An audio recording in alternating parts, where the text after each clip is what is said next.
Can a Netflix-style service work for games as a business model? This was the question asked by website barons.com in 2019 when they sat down and interviewed Steve Perlman, one of the most interesting individuals when it comes to the history of graphical development, and of course, more importantly for this video, a key player in the early days of online gaming for people that didn't have a PC. And his response was, the technology has been feasible for a decade. 5 or 6 megabits per second is all you need. It really is the future.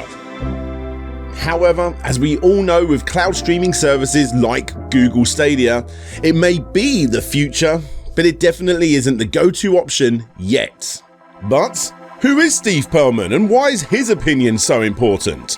Well, before the days of XCloud and a whole 10 years before Google Stadia launched, Steve was the founder of a little-known company called OnLive, a now defunct cloud streaming service that is either forgotten or laughed at due to its overwhelming failure. But is that really fair? Today I plan to look back and answer that not so simple question as we take a look at the history of OnLive. Welcome to Slope's Game Room.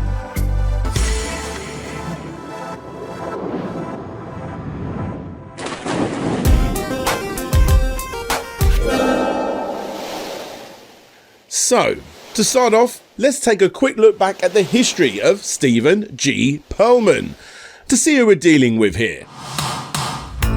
As a young lad in 1976, Steve designed and built his first ever computer at school. He then used this computer and others to create his own graphical video system. He made his own displays, interface devices, and of course, video games, graduating in 1983 and landing a job the same year at Atari, where he designed a parallel processing graphics system. In other words, he got 2 or more CPUs to work together to complete a typical computing task, before he moved to Coleco and created a massively parallel 3D animation chip, which is essentially the same thing, but more. He then got a job with Apple, where he was a key player in enabling the technology behind the little-known piece of software called QuickTime, among other things.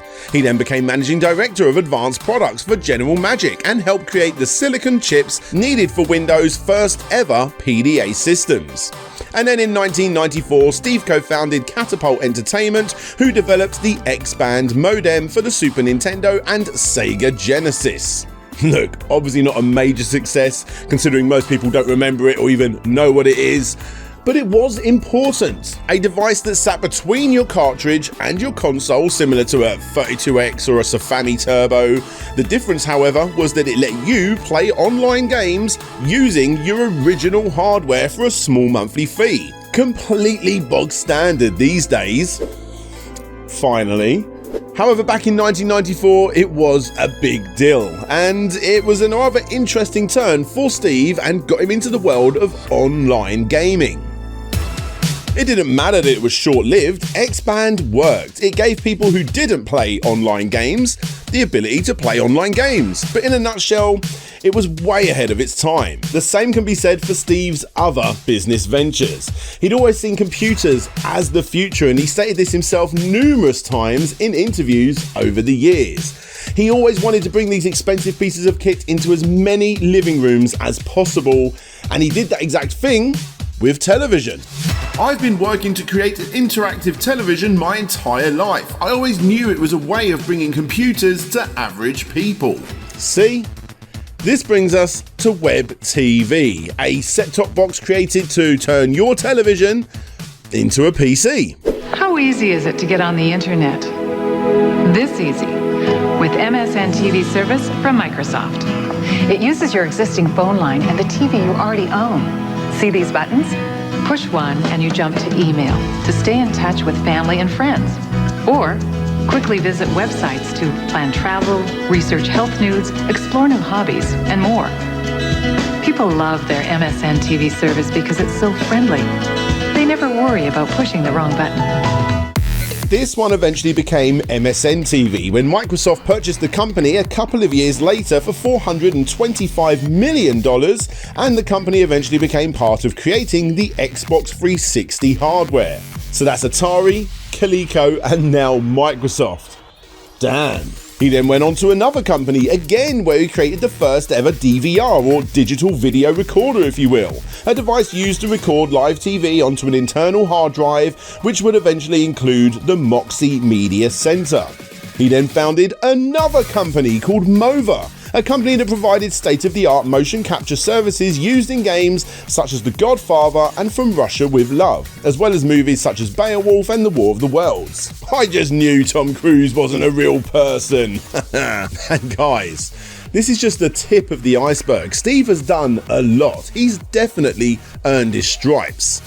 Now let's just get to the meat of this episode and see how all of this collectively has helped him work on his next project, OnLive. Ladies and gentlemen, after 7 years of stealth development, we're excited to bring you a company and service that will change the landscape of the games industry. To tell you the full story, please welcome noted technology pioneer and entrepreneur, creator of QuickTime, Web TV, and Mova, Steve Perlman.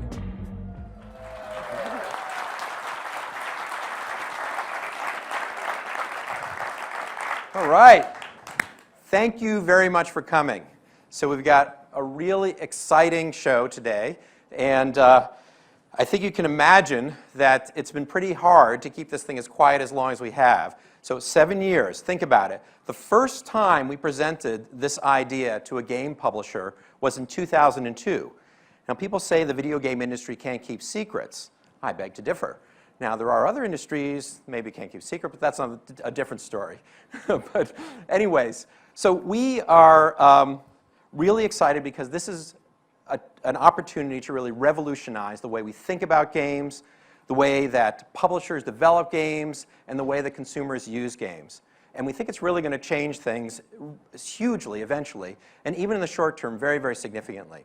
So what we're here to talk about, you've probably heard of the name already, is a new company and a new game service, and they're called OnLive. Yep, that's Steve himself, and this was the 2009 Game Developers Conference.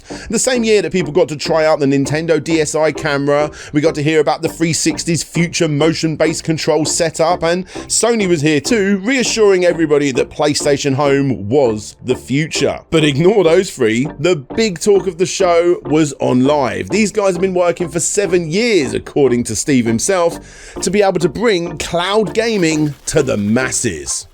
And no, this isn't just some crappy mini clip-like offering. This was the real deal, with AAA racing games like Grid being the testbed for people on the show floor. Just like Google Stadia, but again, 10 years earlier, this service, not necessarily a system, lets people using a browser on the lowest end Windows XP at your nan's house play the absolute best video games available by streaming the game from a data center directly to your browser, the exact same way you're watching this video right here. All you gotta do is plug in a controller, wirelessly if you've got the ability to do so, and voila, you're good to go. And for those that don't have a low-end PC, Steve also revealed the OnLive micro console, which of course didn't really need to offer up anything more than simply being a device that connects to the wall, the phone line, your controller, and just like MSN TV, your TV, with just enough power, you guessed it, to run a browser. So I'm very pleased to introduce to the world the OnLive micro console. This right here is now the most powerful console that exists. And it's also the least expensive as far as we know. And basically, it is so inexpensive that we can either offer it at a very low price or we can offer a service package where you get it for free. And it never needs to be upgraded, as I mentioned before. So this is it. Ooh, that's quite the statement. But again, if everything he's saying is true and all this box needs to do is run a browser, then he ain't lying. No longer will you ever need to upgrade. This cigarette box size micro console can already run your favourite PS3 and 360 games, the then current consoles, way better than those mammoth sized systems could ever hope to do. As long as people running the servers upgrade their units, you will technically have the best possible experience with OnLive. It's a win-win scenario for everybody involved, including developers, as this will also 100% completely remove any and all forms of video game piracy too. Steve continues to explain that when he worked for Apple on QuickTime, he could see the potential future, but he could also see the problems with making games play online like this. When you unpause the video, if it took a second or even half a second to unpause, it didn't matter for a video, but obviously for gaming, it does matter. This is why OnLive was different. The online video compression, unlike linear video compression, had to be reworked here, which is what a small team at OnLive had been doing for 7 years. Changing 500 milliseconds of lag, aka half a second of input lag, into 1 millisecond, an unnoticeable amount of lag between your controller and the action appearing on the screen. In fact, according to Intel, many new gaming-ready displays have an input latency of 10 to 15 milliseconds. So of course, adding just 1 to that through OnLive is completely unnoticeable. All you need is a 1.5 megabit per second connection if you want to play in standard definition, or a 5 megabit connection if you want to play in 720 60 frames per second. He even boasts that you can go slightly less than that. It really doesn't matter. And just to get yourself into the 2009 mindset, the average internet speed in America was 5 megabits per second, and over here in the UK it was slightly less at 4.1 megabits per second. Still, it was plenty enough for OnLive. Everything sounds great so far, but did it work? All right, so how about a look at the OnLive game service? It's actually pretty crazy, the amount of time it's taken us to get here, that I'm able to actually say, well, to the public, here is the OnLive game service. Without further ado, here we go.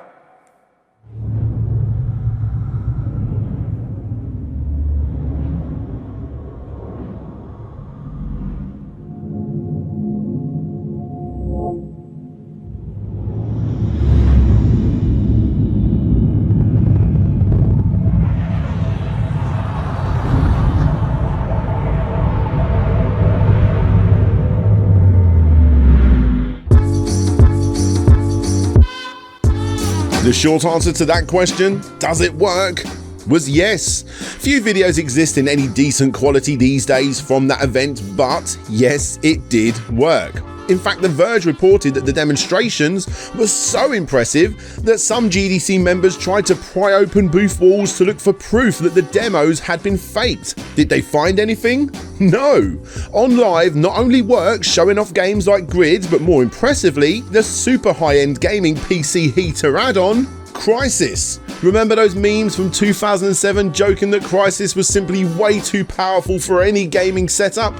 Well, OnLive could play Crysis, and it could play it flawlessly. Obviously it could. It was running on a top-end server and then sending that feed to you in all of its gloriously compressed 720p video. Again, it was 2009. Check yourself before you wreck yourself, because at least OnLive were honest.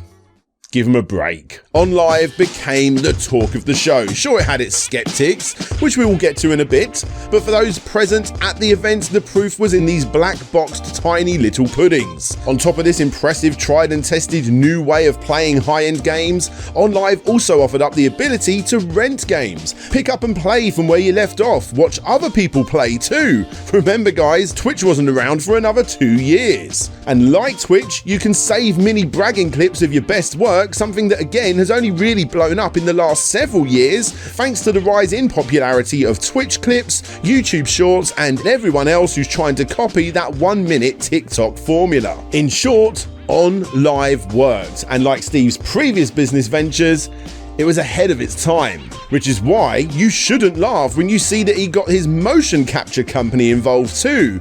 Hi, I'm Jennifer. Welcome to OnLive. To have this sexy woman's digital face pop up when you get Facebook friend invites. Hi, I'm Jennifer. Wanna be my friend? Yeah, I don't get this either. Hopefully this isn't the future of social media, but hey, who knows? It might be. Instantly, over 100,000 people signed up for the beta of OnLive. Remember that number? Because Tiffany Spencer, the PR for the company, had this to say. More people searched for OnLive during the Game Developers Conference than for the phrase video games. So what went wrong? Well, unsurprisingly, Richard Leadbetter, one of the original founders of Digital Foundry, no, he wasn't personally responsible for the failure of OnLive, but whilst everyone else was singing the praises, he, over on Eurogamer, was a tad more skeptical. Realistically, there is no way it can work to the extent suggested, and no way it can provide a gaming experience as good as the one you already have without inherent compromises. He continues to give evidence for his theory, stating that this whole 1 millisecond thing is completely bogus, comparable to a Fiesta's cruising speed being in excess of the speed of light. He gives evidence of how the image quality would need to be dramatically reduced in order to get any kind of real performance, and most importantly, he brought up the issue that for a service like this to run, well, you would need an insane amount of hardware. So let's say that Grand Theft Auto 5 is releasing via OnLive, and conservatively 1 million people want to play it at the same time. We can talk about Tesla GPUs, server clusters, the whole 9 yards, but the bottom line is that the computing and rendering power we're talking about is mammoth, to a degree never seen before in the games business, perhaps anywhere. And even though the comments on that post were rather split between the hardcore Richard supporters shouting at the OnLive supporters and then the OnLive supporters shouting at the Richard supporters, that one fact right there would eventually become a major downfall for the company. But before we get to that, let's look at this thing's release, because it reviewed quite well. CNET gave it an 8 out of 10. Wired didn't give it a score but sang its praises to the same tune as before. Trusted Reviews gave it a 4 out of 5 score. IGN surprisingly didn't give it a numbered review either, but spoke very highly of the system too, and for the most part, so did every other news site. The biggest problem these review sites had, especially PC Mag, who gave it 3 out of 5, was that this service didn't offer up that many games. The whole lag thing, yeah, that was an issue too, but for 2009, these reviewers didn't seem to care too much. The worst you got was that this system was better for adventure games like Dead Space, as opposed to first-person shooters like Alien vs Predator. But for the most part, OnLive, simply, it worked. The problem was, it just didn't have enough games. The enthusiasm and participation of the game publishers were what held it back. On games we sold as one-time purchases, we couldn't get the pricing that others got. Games would launch in stores at $60, but most gamers would wait for discounts or buy the games used and pay £20 or $30. Game publishers would make us upsell top games at say $50, and they wouldn't put top games on our monthly service, so we were left with older or indie games. We came into it naively thinking we would be the best thing for game publishers, but they wouldn't participate. Because of this, a system that offered up a virtually no lag gaming experience was offering games, old AAA games, at new AAA game prices, meaning that nobody was signing up, and those that were signing up eventually just went back to their tried and tested consoles. In other words, as great of an idea as this was, it wasn't making any money. The more people that signed up to the service, the more Steve had to pay for more server upgrades, and then those players just didn't stick around. At the high point of OnLive's life, the company only had 1,600 concurrent users worldwide. Now, the company have disputed this since that number came out, but according to a Verge article speaking to unnamed ex-employees, that number is indeed factual. In 2012, the company stated that it had 2.5 million users and 1.5 million active users. But again, those ex-staff members confirmed that those were the numbers of every single user that signed up for a free account, the vast majority of which never paid a penny towards the service. And that's why it played almost perfectly fine, an almost lagless experience back in 2009. This company was burning through $5 million a month trying to keep these servers, thousands of servers online that nobody was using, just collecting dust. And those users that were paying a monthly fee to play a load of cheap indie games basically stopped paying. But they still used the service, as it offered up an incredible opportunity for gamers to try out a game 100% completely for free for 30 minutes. They would then decide if they like that game or not, and then go out and buy it physically on the 360, PS3 or on Steam.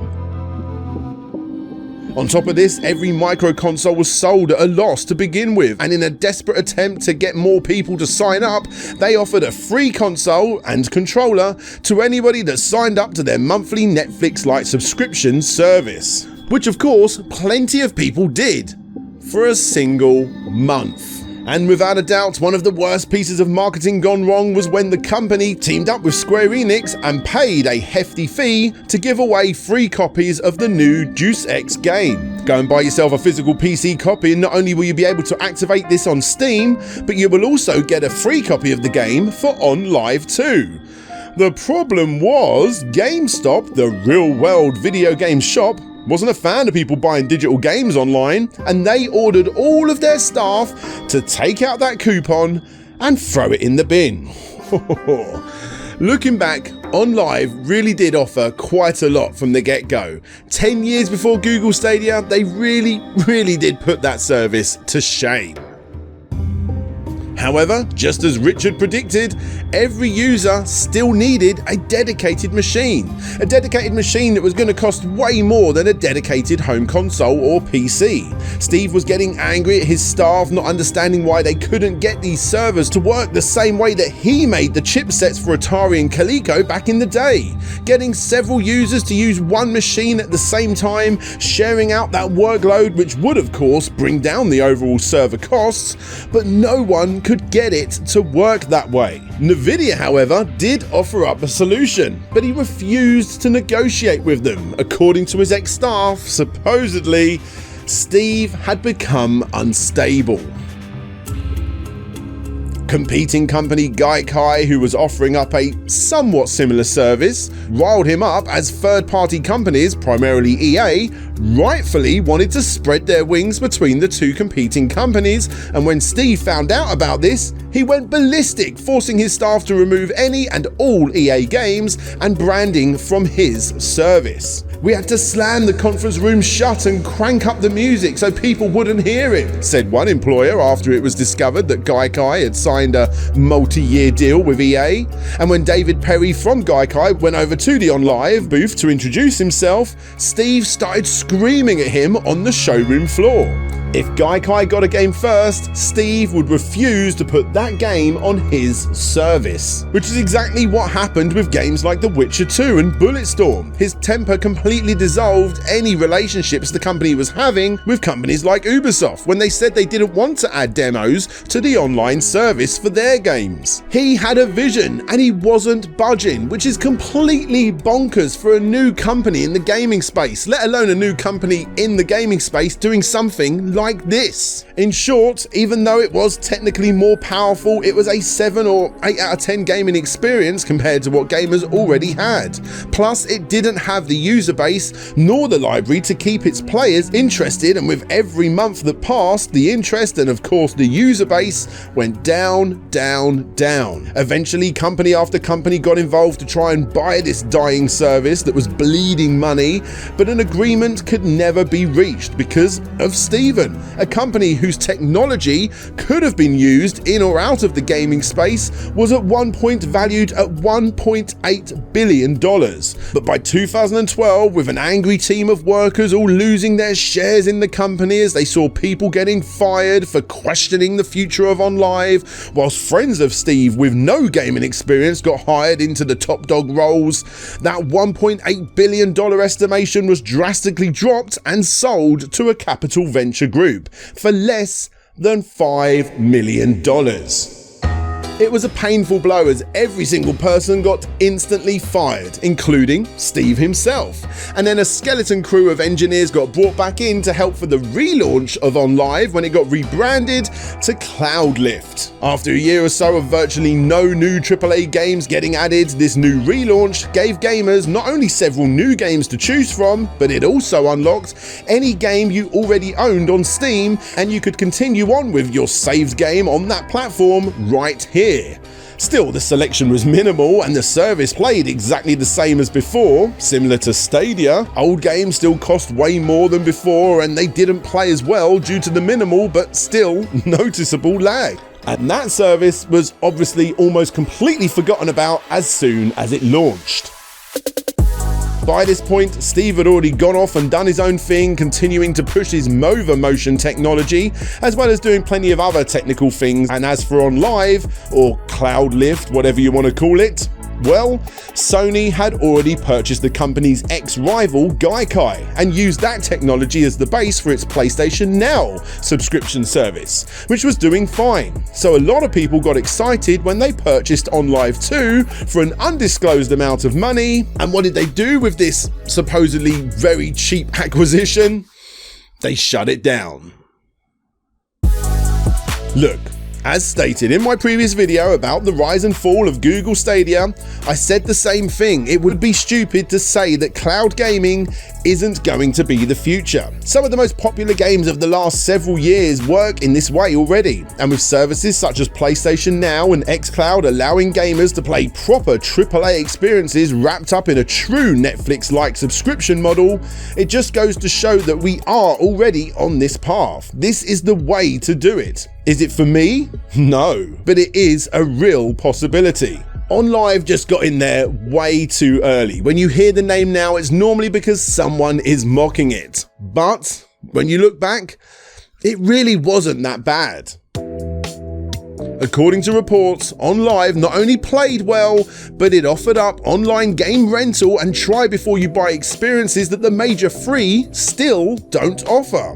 It was one of the first to showcase bragging clips and watching others playing games before platforms like Twitch was even a thing, and it offered up interactive services with other players a whole decade before Google failed to do the same thing. In fact, now that I've looked back in depth at both services, I gotta say, a lot more people were singing the praises of OnLive when it first came out compared to Stadia. The problem was that the world, well, it still simply is not ready. That, and they had an incredibly intelligent genius of a supposed hot-headed manager calling the shots. Hey there guys, thanks for checking out the video. Yes, this is the part of the video where I like to give a massive shout out to all of my Patreons and YouTube members, the people that support the show and allow me to do videos like this every single week. So if you liked this video and you want to support the show, this is the best way to do it. However, if you just want to give the video a thumbs up, a like, comment on the video, share it on Reddit or anywhere else like that, that sort of stuff really does help the show, and I can't thank you enough. But anyway, this is the part of the video where I like to say, give a massive shout out, with an extra big shout out going to the following people: Boots and Pup, The Sneaky Ferret, Ray Blair, Vitas Varnes, Aggro Crag, Lucas Gates, James, The Action Saxon, Christopher DeVero, Roll VP, Ashley Philpott, Jay is Manchild, Clan Bob, Mike Fallon, Nicholas Bertner, Chev Matic, Benjamin Guy, Man Shovel, Aaron Gorman, Big Rico, Richard Alderjic, Shadow Dragon, Amelia Lou, Game Apologist, Dina, Lucas Softel, Intrigued Gaming, Ye Old Hamburglar, Jeff Mianowski, Solix Captor, Rovan Army, Tim Lunn, Bram Perez, Gary Pinkett, Conrad Constantine, Andrew Dalton, Retro to Next Gen aka Lou, Todd Paul Float G, Ryan Burford, Sir Nilsson, Stephen, Overjoel Zane, The Old Man Cometh, That Gamer, Akatimo84, Shade Silence, John Rogers, Matt Jackson, Ian Quell, Arista, Dina81, Mind of the Unsane, and Vike Echo. Thank you all so much for your support, guys. It's because of you guys that I'm able to do this every single week, and I can't thank you enough. Regardless to every single person that watches this video, I really can't thank you enough. I love doing this, and I hope you guys like the video. Anyway, until next time, this is DJ Slope signing out, and hopefully I'll see you all next time. Bye bye.